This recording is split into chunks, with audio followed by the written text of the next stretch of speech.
You never give up on anybody. You hear what I'm saying? One of my family members is a bit of a drop kick, to be honest. If you're from overseas and that term is not a familiar one, in Australia, a drop kick is a beloved fool. It's just someone that we like, but they're a bit silly at times. And so in my family, there's one of these guys, and he's grown up in church, etc., but he gets offended all the time. Just all the time, gets his nose out of joint and gets offended. I don't know what I do to upset him. But he gets upset all the time, leaves church, stops going to church, gets out of the family circle. And he was real close for a while. He's still got my golf clubs. Can you believe it? He loses all the golf balls and then gets upset with me because he lost my golf balls and takes off and goes. And so I said to Marion recently, I said, I am fed up with being nice to him and trying to follow him up and get him back into the family circle. That's enough. What I was saying was, that's an ending for him. So while I'm preparing this morning to preach in the city, God speaks to me. You're a new beginnings person. Yes, Father. Brilliant one.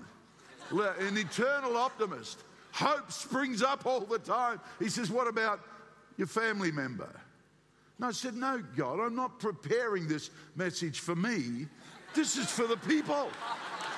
This is for the Hills people.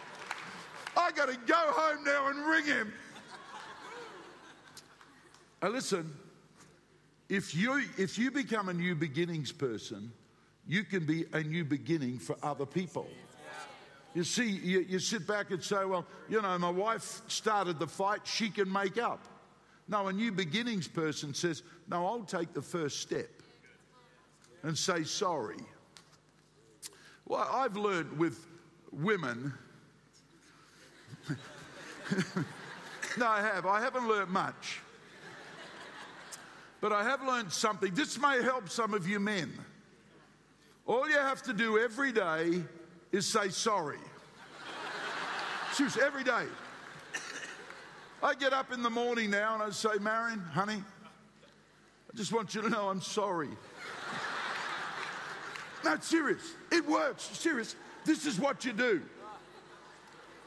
And she gets a bit skeptical. She says, what are you sorry for? I've come up with the answer. I'd say, I just want you to know I'm so sorry that I can't love you as much as I want to. I've got so much love for you, but I'm a male and I struggle to show it as best I can. I just want to say sorry. Oh man, does that work? Some of you are waiting for the other person to take the first step. If you're a new beginnings person, you take the first step. Go to the neighbor that's upset, the family member that's upset. Just one little step starts a whole momentum of new life, eternal life, blessing life, blessing life. So now I've got to ring this family member on the phone and say, hey, listen, even though you're a drop kick, God's told me I have to ring you. No, you don't say that. I'll give him a ring and say, hey, listen, I'd love to get together and play golf. Would you like to play golf again with my golf clubs? Quickly, we haven't done any points tonight. What point were we on? 1? Let's go to point 6. We'll do one more, maybe 2 or 3, maybe the lot. Next one about starting points.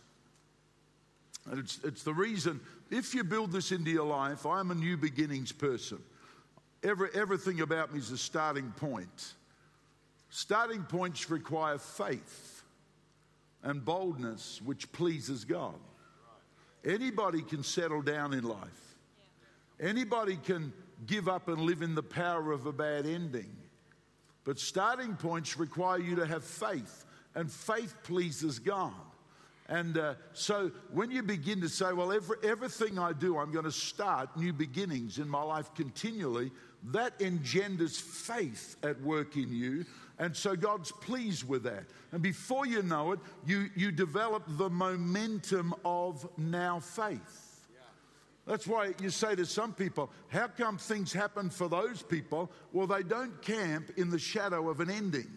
They take continual steps of faith, and they create a momentum of now faith, because the promises of God have eternal life in them. They have no endings in them. And so if you keep getting into new beginnings, you keep getting into the promises of God, and the power of eternal life starts to gain momentum, and everybody else says you're lucky.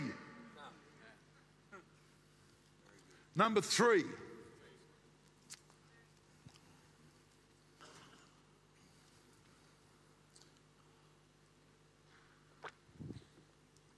Number 3, Southwest. That would be 1, 2, 3 for you folks in the Southwest.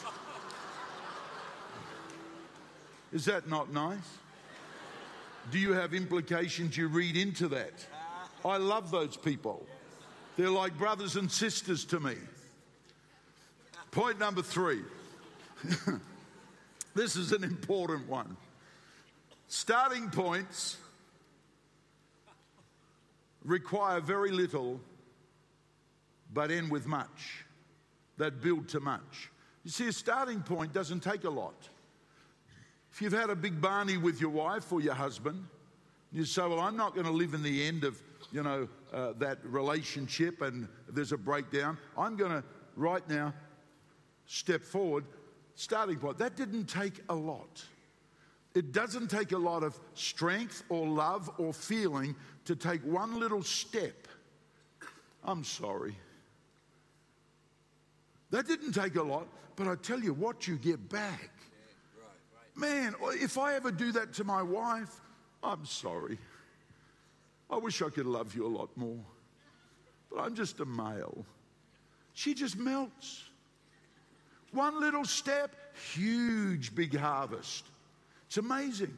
Hey, here's a point.